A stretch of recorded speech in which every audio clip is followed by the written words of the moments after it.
Greetings from Shelf Life Online.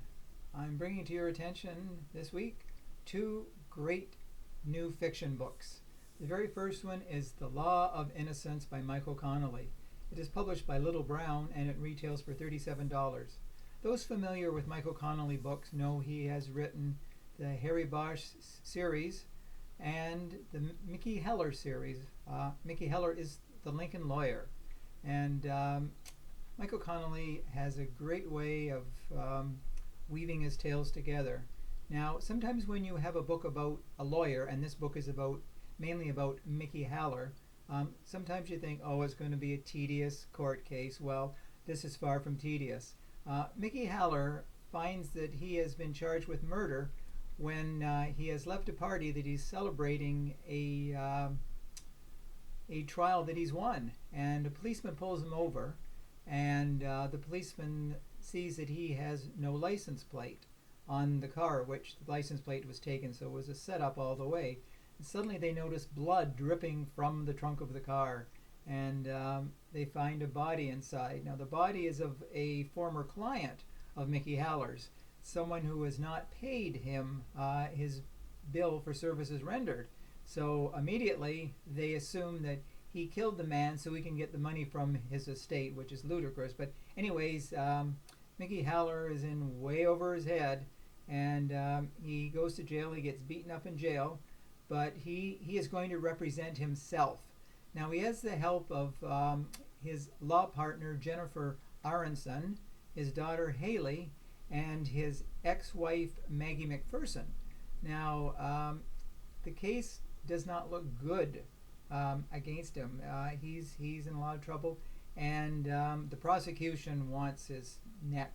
Basically, they wouldn't mind giving him the death sentence because they have no use for Mickey Haller. But anyways, he starts to investigate to see why he was set up, and there's a web of intrigue as we find from the police department and others who have targeted Mickey Haller. They don't like him because he's put a lot of bad people behind bars.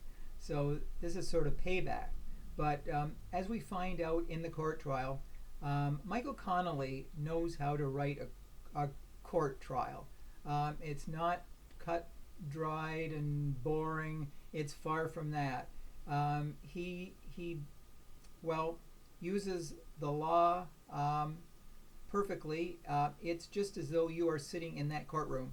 And as we see, Mickey Haller defends himself in a most positive light. He makes good points with the jury, but there's a twist at the end that is very interesting. And in usual Michael Connelly style, he keeps you riveted right to the pages until the final pages. So The Law of Innocence is a guilty pleasure. And you'll enjoy reading it. Like I said, Michael Connelly has not written a bad book. He knows how to write, and he knows how to keep the reader entertained from first page to last. The second book I'm drawing to your attention this week is The Book of Two Ways by Jodi Picoult. Those who have read a Jodi Picoult book know they were in for a superior read. And she always has a way of writing about the human condition in many ways, and by book's end, you will be more than impressed by the way she has handled the topic. The Book of Two Ways looks at the life of Dawn Edelstein. She is flying back on a plane to her home in Boston, and there's turbulence, and the plane makes a crash landing. Some people die on board, and Dawn survives, and she is given the opportunity to fly back home to Boston or anywhere else in the world. So she chooses to go to Egypt. She was a former archaeologist, and she knew someone many years ago called Wyatt Armstrong, who was an archaeologist. They had a thing going about 15 years ago, and so she wants to get back and she wants to see him again. But because the book is called The Book of Two Ways, it is sort of like split into two stories, where she goes to Egypt to see Wyatt, and she flies back home to her husband Brian and her daughter Merritt.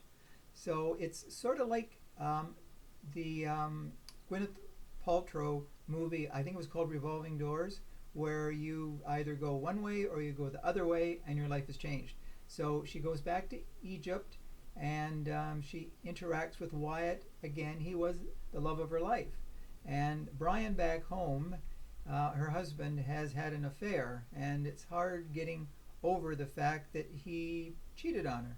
So we look at the story from two different ways, life in conflict. But in the end, she does come home with Wyatt, and he meets Brian. And Merritt, there's a sort of a twist, as Merritt's father, we find a surprise who her father is, and I won't say, but you can guess that it's not Brian. But anyways, she comes face to face with her life and the choices that she has made during her lifetime, and she has regrets, as we all do, but in the end she finds that she did the right thing by flying to Egypt, by bringing Wyatt back into her life. She can have the best of both worlds, and the way that Jodi Picoult writes this book, we feel sorry for Dawn in the beginning, as she seems unsure of where her life is headed. But as we get deeper into the book, she makes the choices that change her life for the better.